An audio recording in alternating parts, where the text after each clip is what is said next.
Hey all, so today we're going to look at a really unique way of approaching the fills for your beats. What we're going to do is look at how to play fills with a quintuplet phrasing.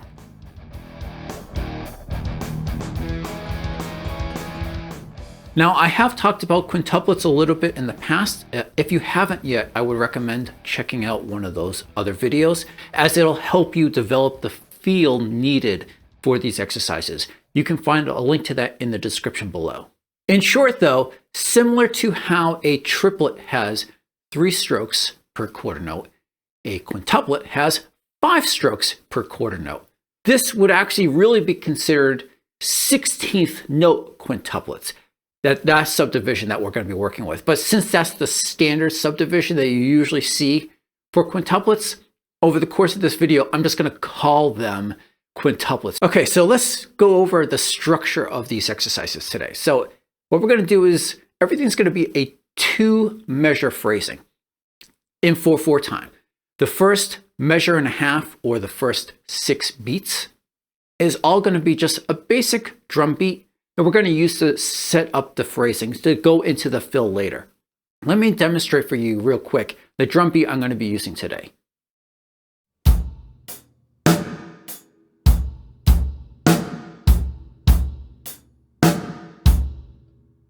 So following our measure and a half beat is going to be our 2-beat fill, or half measure fill, and together that all gives us our full 2 measures. So I'm going to give you a little demonstration so you can kind of see how this plays out. In this example, it's just a very basic fill. It's just all on the snare, straight quintuplets. So that means it's going to be 10 strokes played as part of that fill. So I'm going to play the simple beat into the fill and then land on beat 1 of the subsequent measure.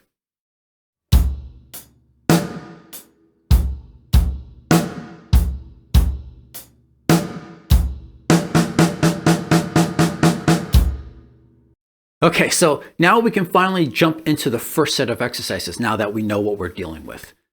You'll see that for each set, there's going to be 6 fills that we work with inside of that set. How you're going to do this, how you're going to approach this is you're going to just do your measure and a half beat into your fill, and you're just going to, keep playing that, just loop over that. And you're just going to do that so you can, slowly develop your feel. Now, there's really 2 big areas I want you to focus on when you're doing this. One is that when you're coming out of that fill and landing on beat 1 again, really be focused on landing on beat 1 and not really being ahead or behind the beat. Because if you are ahead or behind the beat when you hit beat 1, that means you were rushing or dragging earlier when you were playing that fill. And as part of that, during the fill, you'll see that at some point, beat 4 happens, and you should have some stroke that lands on beat 4.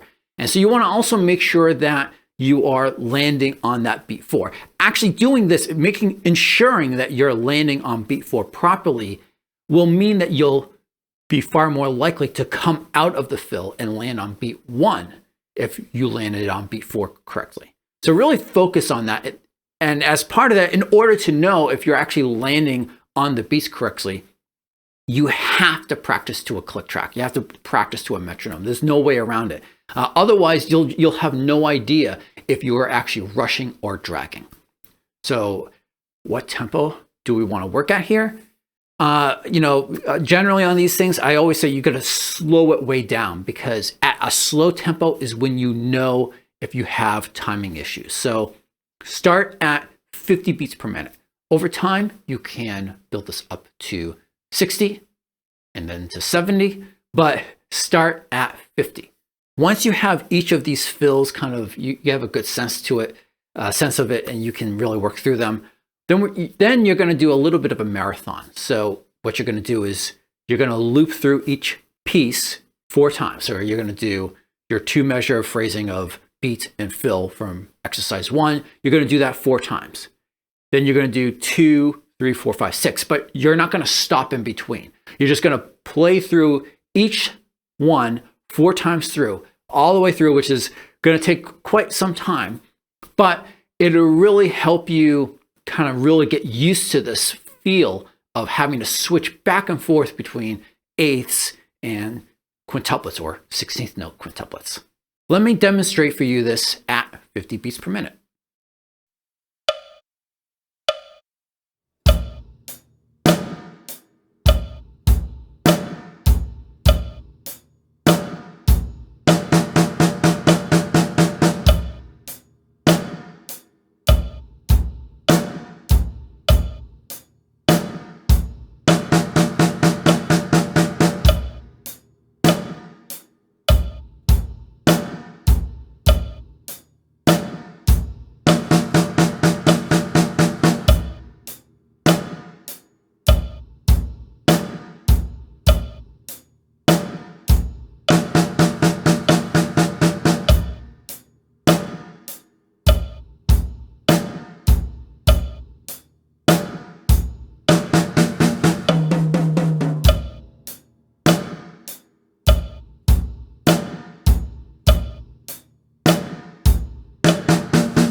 Okay, so that set of exercises started pretty basic, maybe kind of boring, but it did get a little bit more interesting as things went along. But you'll notice that each time we played every single stroke as part of that 2-beat quintuplet phrase. So we're going to mix things up a little bit here, and we're going to have some kind of broken up phrases. Or in other words, we're not going to play every single stroke. There's going to be some that are resting.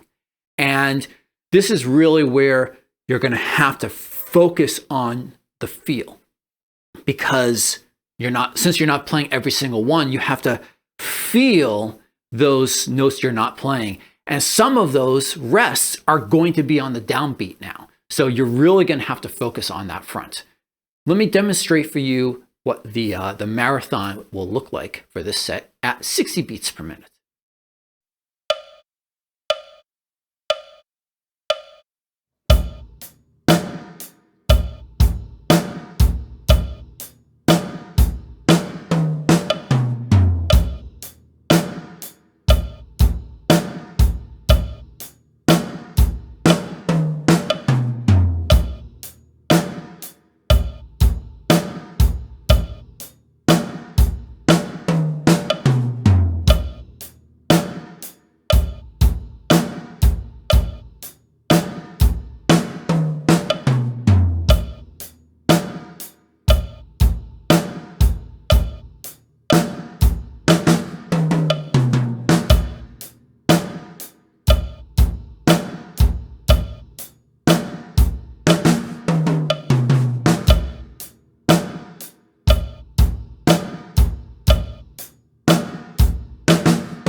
So for this last set of exercises, we're going to go back to playing all of the strokes as part of the fill, but we're going to make it a little bit more complicated by now incorporating the bass drum. In fact, you'll see that the last two exercises in the set, they actually start with the bass drum. So again, this is something a little bit different. Probably up to this point, you've been starting the fills with your dominant hand. Now, your dominant hand is not going to be leading, so it might be a little bit more complicated for you. Again, start slow. Start at 50 beats per minute, but for sake of demonstration, I'm going to show you these at 70 beats per minute.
So I hope today's lesson helps spur some creativity in the fills that you write in the future. If there's other things you're interested in learning, other lessons that you would like to see, just let me know in the comments below and I'll look at putting together a video for that. I of course have other content coming out all the time, not just lessons, but gear review and recording tips and playthroughs and all that good stuff. So if you don't want to miss out, then don't forget to subscribe. Until next time, peace.